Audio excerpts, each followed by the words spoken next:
আসসালামু আলাইকুম। আজকে তোমাদের সাথে শেয়ার করব খুব সহজভাবে বিরিয়ানি রান্না করা।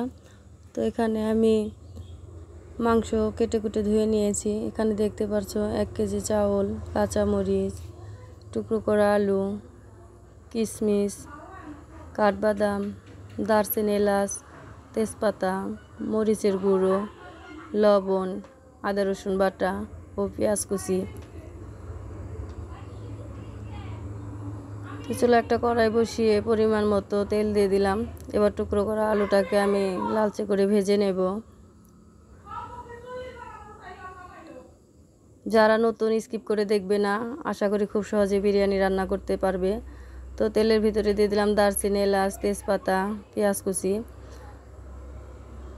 পেঁয়াজটাকে আমি ভালো করে ভেজে নেব, লালচে লালচে করে ভেজে নেব। এখন দিয়ে দিচ্ছি আদা রসুন বাটা, মরিচের গুঁড়ো, লবণ।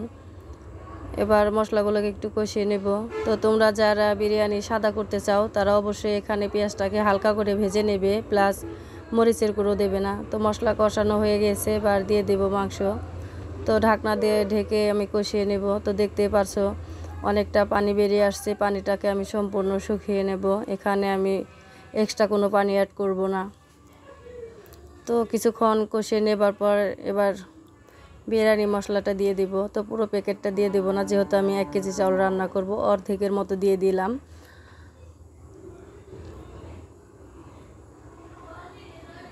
তো মাংসটা আমার কষানো শেষ। এবার চুলায় আমি পানি গরম হতে দিলাম। তো 1 কেজি চাউলের বিরিয়ানি পাকাবো, সেই জন্য আমি 2 কেজি পানি দিয়েছি। তো এদিকে আমি চাউলটাকে ধুয়ে নিব। তো এবার বড় একটা পাতিল বসিয়ে দিলাম, দিয়ে দিলাম সয়াবিন তেল, তেজপাতা, দারচিনি, এলাচ, পেঁয়াজ কুচি একটু ভেজে নেব। দিয়ে দেব লবণ, আদা রসুন বাটা। এবার চালটাকে দিয়ে দেব। মিডিয়াম আছে চাউলগুলোকে আমি কষিয়ে নেব। তো চাউলের পানিটা শুকিয়ে যাবে, যখন দলা পেকে আসবে বুঝতে হবে চালটা কষানো শেষ। এর মাঝে আমি দিয়ে দেব 1 চাক লেবুর রস, এতে করে বিরিয়ানির ফ্লেভারটা ভালো আসবে। তো একদম ঝরঝরে হয়ে গিয়েছে। এবার আমি গরম পানি দিয়ে দেব।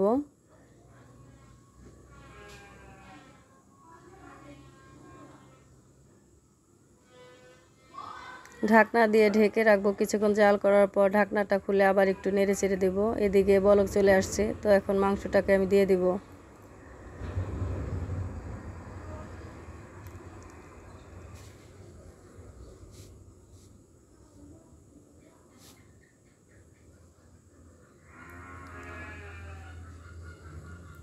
দিয়ে দিব ভেজে রাখা আলু, কাঁচামরিচ, কিশমিশ ও কাঠবাদাম।